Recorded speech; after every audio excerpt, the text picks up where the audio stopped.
Si vous nous rejoignez à l'instant, vous avez fait le meilleur choix, c'est celui de regarder Info TV et surtout de regarder votre programme Espace Mini de lundi à vendredi, 10h, 11h52. Nous allons d'abord lire quelques contributions de nos nombreux téléspectateurs. Hein. Bonjour Parfait et à ton panel. Chapeau à Blériot pour son intervention avec objectivité au sujet de la déclaration du professeur Owanangini. C'est M. Mvoro depuis le cansonnel à Oyomaban qui envoie ce message.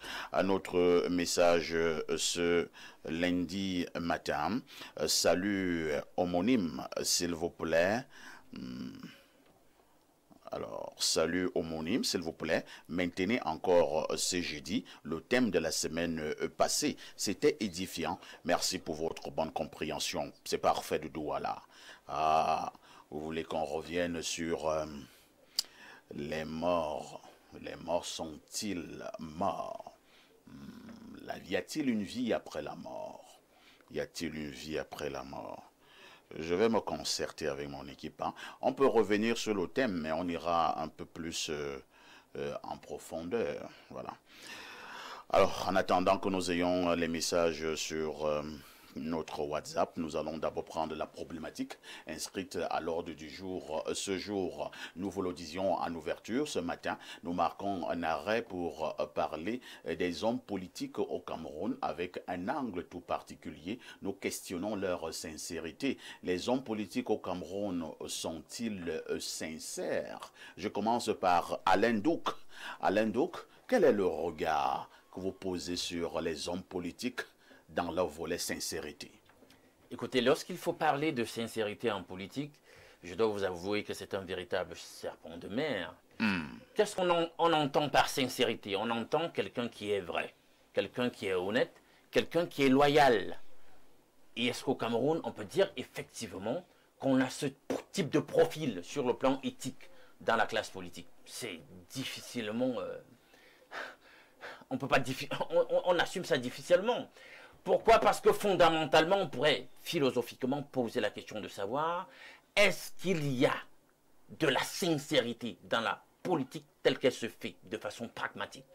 Il y a un homme d'église appelé le cardinal Mazarin qui a commis un ouvrage appelé Le Breviaire du politicien.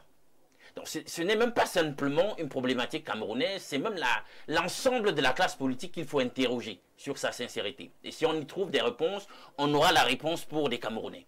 Alors qu'est-ce que Mazarin dit?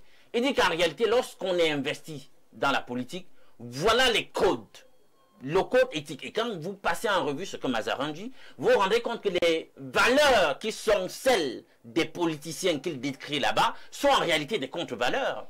La tartufferie, c'est-à-dire l'hypocrisie, la trahison.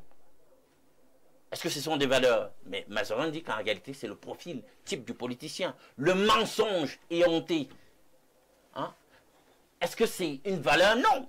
On ne peut pas l'encourager sociétalement. Pourtant, Mazarin nous fait comprendre qu'en réalité, ben voilà comment les politiciens se comportent. Donc, ils tiennent le discours politique la plupart du temps pas pour être vrai, et le discours même n'a pas vocation à être vrai, mais il doit donner l'impression d'être vrai. Donc nous sommes dans le jeu de la commercialisation des illusions. Il faut donner l'impression d'être sans l'être. Donc on vend le paraître en réalité à ceux qui sont nos auditeurs, ceux qui nous regardent, mais sans pour autant être préoccupés par le fait d'être vrai, tenir le discours de la vérité. Alors les gens vous disent qu'ils vont tenir ou alors implémenter la rigueur et la moralisation. Vous évaluez le discours. Est-ce qu'ils incarnent eux-mêmes le discours en question? Parce que je l'ai toujours dit, et c'est sur ce plateau, comment on faisait, notamment dans d'autres civilisations, notamment la civilisation grecque, pour évaluer un magistère, notamment même celui de politicien, d'homme public dans la Grèce antique? Il y a trois, c'est un triptyque qui permet de l'évaluer. Aristote dit, est-ce que votre discours est cohérent? Est-ce que donc on peut envisager ici la véracité du discours? Est-ce que ça tient la route? Est-ce que c'est faisable? Et vous allez remarquer que lorsqu'on est dans la sphère politique, notamment en situation électorale, les politiciens tiennent un discours juste pour enflammer les masses, juste pour séduire, même s'ils sont convaincus eux-mêmes du caractère infaisable de ce qu'ils professent. Alors, est-ce qu'ils sont vrais? Donc c'est d'abord ça. Est-ce que le discours est logique? Est-ce qu'il est cohérent? Parfois ça manque. Et les politiciens sont coupables de ça. Mais ils promeuvent parfois même des discours qui savent être incohérents, infaisables. Deuxième axe, est-ce que lui-même est à l'image des valeurs ou du discours qu'il tient? C'est la dimension ethos. Est-ce que lui-même est éthique? Quand on le regarde, est-ce qu'il est une lettre ouverte dans laquelle on lit ce que lui-même défend ou prétend défendre comme valeur? Or, ça nous manque ici. Quelqu'un va vous parler de rigueur et de moralisation et il a tout un gouvernement qui est immoral. Quelqu'un vous dit qu'il veut aller à l'assaut du pouvoir par les urnes, ben, il a quelques velléités insurrectionnelles. Il y a ce genre de contradiction. Est-ce que tu as l'image de ton discours? Tu dis que tu es un homme de paix, mais tu es tribaliste, par exemple. Tu es dans la division pendant que tu prônes une certaine unité. Il y a ce genre de contradiction donc. Il y a cette dimension éthique qu'on ne retrouve pas dans le plus clair des politiciens. Maintenant, la dernière dimension, c'est la dimension pathos.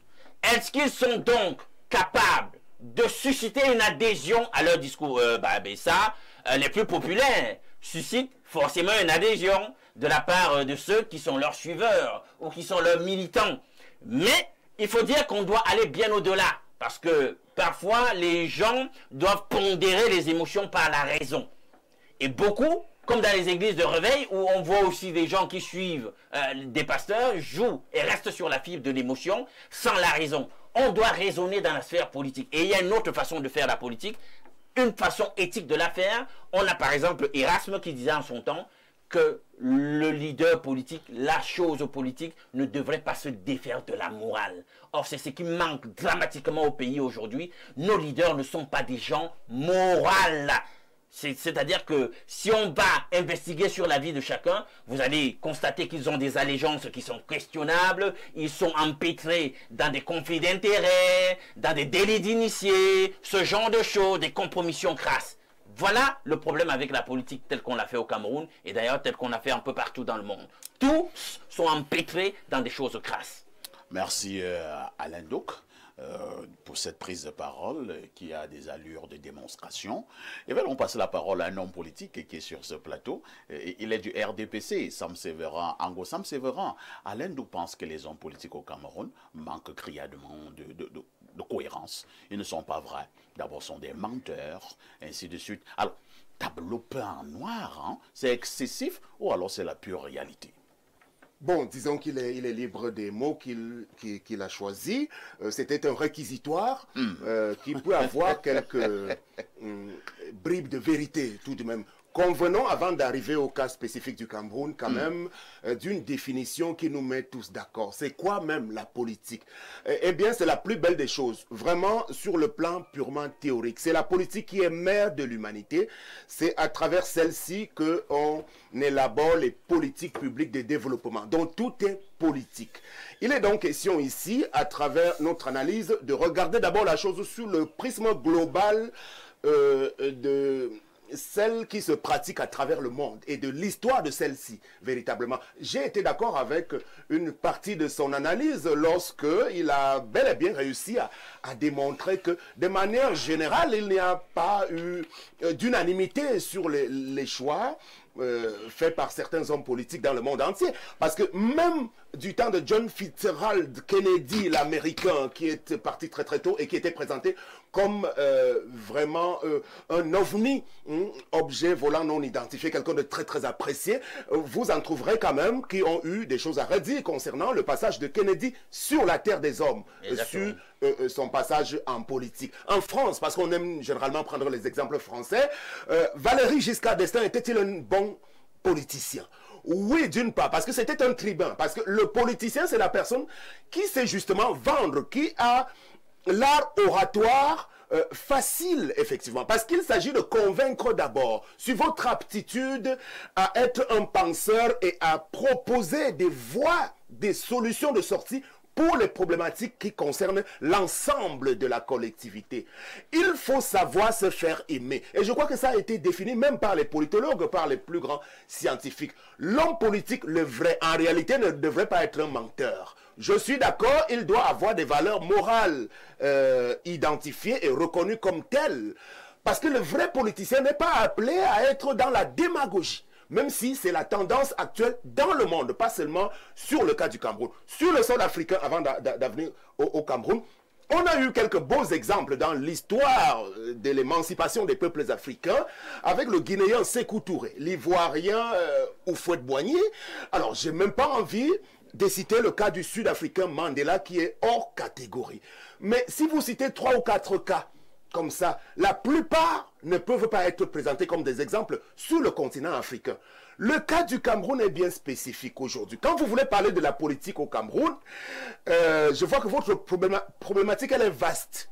Parce que pour parler de la politique au Cameroun, je vais rapidement évacuer les grands hommes politiques camerounais dont on peut retenir qu'ils nous ont servi à quelque chose dans l'histoire. André-Marie Mbida, il n'est pas généralement très cité régulièrement. Monsieur Charles Assalé, il a joué un rôle éminent également aux côtés de Monsieur Amadou Ahidjo par exemple. Pour moi, ce sont des repères dont il faudrait retenir qu'ils ont éminemment contribué à l'émancipation du peuple camerounais. Je ne veux pas parler forcément des pères fondateurs. Dans le Cameroun nouveau, à partir de Paul Biya, s'il faut questionner le comportement de ces hommes politiques, il y a Paul Biya à part et les autres. Alors, les hommes politiques plus globalement, on ne peut pas intégrer le président Paul Biya là-dedans dans la problématique que vous avez choisie ce matin. Pourquoi? Parce que il a incarné quelque chose de tout à fait particulier. Il est arrivé tout jeune dans les sphères de l'État.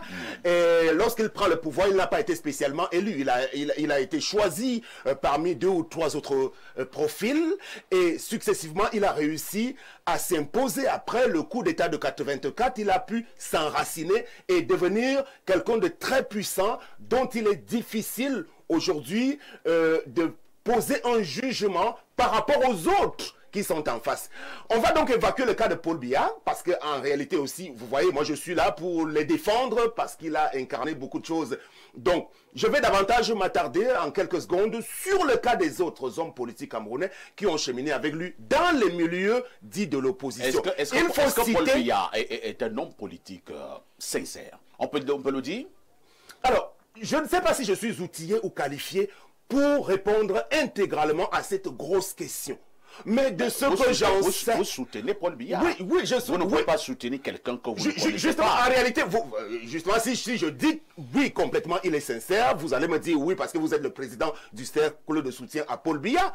Mais je vous dirais que M. Biya, au-delà de la moyenne, a pu démontrer de sa sincérité au niveau de l'élaboration des stratégies de développement du Cameroun. Il y a pour le libéralisme communautaire, quelqu'un a parlé tout à l'heure de rigueur et de moralisation, mais si quelques-unes de ces préconisations n'ont pas été suivies des faits, il faut bien reconnaître que dans la plupart des cas, ses collaborateurs ne l'ont pas aidé. Et lui, il a souvent choisi... Vous êtes le tenant de la thèse... Attendez, Sam Séverin. Oui. Vous êtes le tenant de la thèse qui veut que tous les collaborateurs du président sont mauvais. C'est le président seul qui est bon. C'est ça? Alors, vous le prenez au premier degré, bon, je ne veux pas le dire comme vous êtes ça, sur le plan mystique. mais en réalité, reconnaissons qu'il a eu d'assez bons collaborateurs aussi, mais dans la plupart des cas, vraiment, reconnaissons-le aujourd'hui, hein, ils n'ont pas aidé le président, la plupart de ces gens-là. Et c'est pour cela même qu'aujourd'hui, il est coincé à ne plus pouvoir changer d'équipe, à la limite. On va chuter. Bon, voilà, alors je vais donc chuter en disant... Allons questionner la sincérité des politiques camerounais également avec, je vais prendre 3 grands cas. Vous avez John Frundi de regrettée mémoire, vous avez Bello Bouba Maïgari par exemple, et on pourra citer Maurice Kamto. Si vous interrogez les trajectoires de ces 3-là, alors, M. Frundi, vous savez qu'il incarnait à un moment donné l'opposition dite radicale, mais vers la fin de son parcours, vous avez vu qu'il avait réussi quand même à opérer quelques changements en matière de pragmatisme, parce qu'il faut faire de la réelle politique aussi. Et parlant de réelle politique, et là, intervient le cas de Bello Bouba Maïgari, qui était, on va le dire, au début des années 80, aussi quelqu'un avant son exil, qui était opposé au système. Lorsqu'il revient, vers la fin de son parcours, il a rejoint la majorité présidentielle. Pourtant, il représente beaucoup de choses aujourd'hui par rapport à son électorat du Grand Nord. Et quid donc de Maurice Kamto, parce qu'on n'a pas beaucoup de temps, ces derniers temps, il est arrivé deuxième à la dernière élection de 2018. Alors, depuis 2018 jusqu'en 2025, on n'a pas le sentiment qu'il a su se positionner pour incarner le chef de l'opposition aujourd'hui comme il aurait dû l'être. Vous le dites parce que vous êtes véritablement. Vous le dites parce que vous Pas avez nécessairement, RDPC. puisque j'ai appartenu même à ce parti-là. Donc c'est beaucoup de regrets aujourd'hui. C'est-à-dire qu'on aurait pu Vous avez attendre vous avez de la appartenu à part. combien de partis politiques au fond? Bon, en réalité, je ne sais pas si l'émission est Vous-même, consacrée à Sam vous-même, Severin, vous hein. maîtrisez encore le nombre de partis où vous êtes passé? Non, pas beaucoup, pas beaucoup. En réalité, deux ou trois maximum, à la limite, comme En un temps membre record, hein? d'un parti. En un temps record. Oui, en un temps record, parce que précisément, si vous voulez sortir par mon Est-ce que cas... l'on peut dire que vous êtes sincère? Exactement. Alors, pour le cas qui me concerne, Ouais. moi, je suis dans une démarche qui voudrait que le politique soit amené à gérer, à influer sur la gestion de l'activité publique en réalité aujourd'hui. Donc, il faudrait, à ce moment-là, savoir s'adapter par rapport Sam Severango, au contexte. Sam Severango, Oui. êtes-vous un homme politique sincère? Mais c'est une question assez compliquée. Est-ce que je peux dire non? Je pense que je suis sincère finalement aujourd'hui. Et ma sincérité a souvent consisté à garder ce que j'ai en moi dans mon ADN. C'est-à-dire que moi, je suis épris de paix, de justice sociale et d'égalité des chances. Ça, c'est quelque chose dont je ne me départis pas finalement. Les appareils, vous savez, les appartenances dans des équipes, en réalité, sont davantage des moyens à travers lesquels on peut accéder à la gestion des affaires publiques. Merci Sam Severin Ango. Chacun qui prend la parole ce matin parle comme un avocat.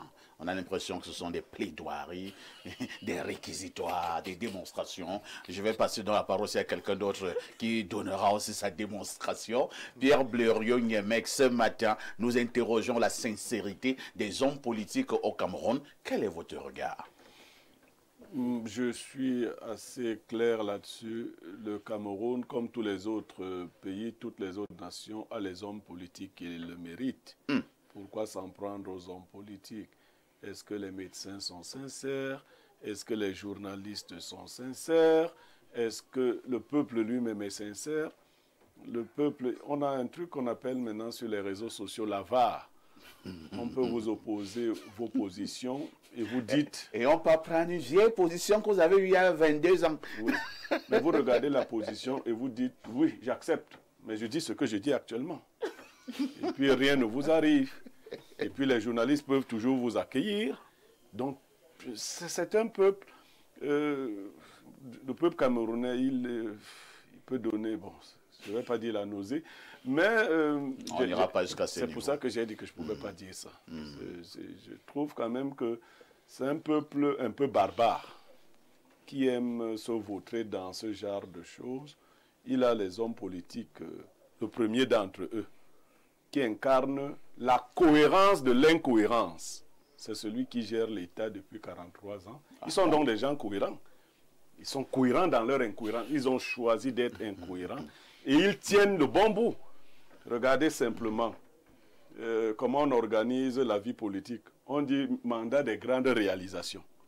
C'est quand on a fini de réaliser qu'on tombe aux opportunités. C'est-à-dire, tu ne sais même pas si c'est un tas de fous. Si tu ne comprends pas, c'est-à-dire les gens réalisent avant d'avoir les opportunités. Nous attendons donc le leitmotiv de la campagne qui arrive. Comme ils savent inventer, bon, ils ont appris à parler français. Sauf que même dans la langue française, il faut organiser les choses de manière cohérente. On a des opportunités. Ensuite, on nous a dit récemment que le Cameroun allait se transformer en un vaste chantier. Parce qu'il faut parler avec les faits, c'est vous qui le dites dans vous. Un vaste chantier. Quand vous regardez comment c'est un vaste chantier, on a creusé partout avec des pioches, partout, et on a abandonné partout. Voilà, effectivement, c'est un vaste chantier, sauf que c'est un chantier abandonné. C'est terrible quand même. J'ai souvent vu les hommes politiques de l'opposition, parce qu'il faut parler brièvement d'eux, pour la plupart, si vous mettez de côté quelqu'un comme Frundi, vous mettez de côté quelqu'un comme Adamou Damjoya, vous verrez que les autres... Kodok, par exemple, c'était un ami de Paul Biya. Les gens ne le savent pas. Sur le premier acte mais quelqu'un tu vous dira également que Frundi lui-même a fini par être... Non, oui, moi je dis que Kodok, au départ, voilà. Frundi deviendra un complice. Kodok, lui, au départ, c'est son ami. C'est-à-dire que depuis la France, ils sont amis là-bas. Ils arrivent, je crois que quand ils descendent, ils se disent, bon, on prend les voies différentes, mais on arrive au même objectif. Quand Kodok se rend compte que Paul Biya veut tomber, il dit non, il ne va pas tomber. Les opposants croyaient que Kodok était avec eux. il lui tend une bouée de sauvetage, il sauve Paul Biya. Et dans la sincérité de Paul Biya, vous avez été un ami de Kodok. À la dernière minute, Paul Biya le lâche parce qu'il ne lui sert plus à rien. La sincérité des hommes politiques vient encore de nous être manifestée à travers le ministre Issa Tiroma Bakari, qui avait décrit Paul Biya comme un monstre par le passé.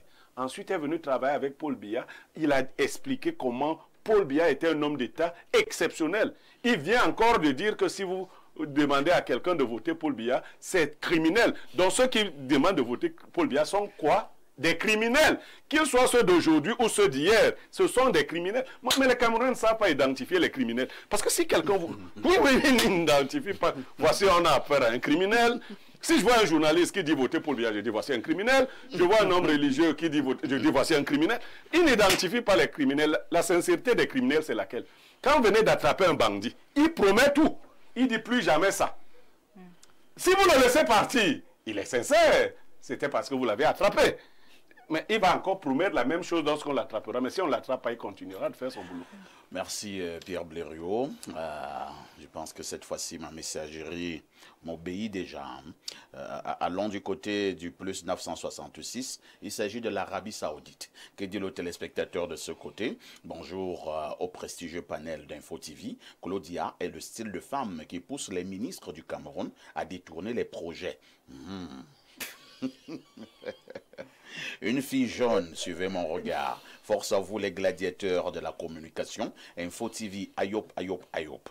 Face au Nkoukouma de la modération et à son Samuel Eto'o de la consultation, l'État doit simplement radier ses officiers afin qu'ils servent d'exemple et aussi de revoir les modules de recrutement et de formation. Merci encore à Info TV pour son travail d'éveil que ces médias abattent. On prend une autre préoccupation ce matin. Alors, que dit ce téléspectateur? Allons au 241. Le 241, c'est le Gabon, le pays que dirige le président Oligui Nguema. Alors, que dit le téléspectateur là-bas? Bonjour le panel, bonjour mon ami parfait, le meilleur de sa génération. Non, les hommes politiques au Cameroun ne sont pas sincères. Kamto par exemple, chaque jour il fait le va-et-vient et n'oublions pas qu'il a bien mangé avec ceux qui nous gouvernent aujourd'hui. En France, il tient un discours de guerre, prenant l'exemple sur le Sénégal avec 50 morts, et au Cameroun, il vient parler de la paix. Le grand professeur Joseph Owona avait dit que la politique a déshabillé le professeur agrégé. Issa Tiroma qui tient des discours contradictoires en justifiant que la trajectoire d'un homme politique n'est pas droite. On peut en citer plusieurs comme ça. Nietzsche, on ne le comprend même plus. Mais nous pouvons voir que le président Paul Biya est cohérent malgré ce que nous pouvons dire. Dans l'opposition, nous avons aussi Célestin Djamène qui est très intéressant et l'honorable Cabral. Autre message ce jour, bonjour le plateau, dites aussi aux douaniers que la cohésion existe, c'est Miko de Marois. Il dit également qu'on a oublié le conflit douane et armée. D'accord, trop de conflits. Hein. Prenons un autre message ce matin. Alors, que dit ce téléspectateur? Allons au plus 966. Il s'agit de quel pays là? Les Émirats Arabes Unis. Hein? Un autre téléspectateur de ce côté, il dit: je suis tout à fait d'accord avec l'analyse du majestueux Alain Douk, le puissantissime Goliador de la modération, a su bien inviter M. Sam Sévérin Ango. Bon, la suite, ce sont des insultes hein, à l'endroit de Sam Sévérin et je saute. Si vous avez des problèmes comme contre Sam Sévérin, vous allez régler ça au village. Alors, Julie P., les hommes politiques au Cameroun, est-ce qu'à un moment donné, on ne dira pas que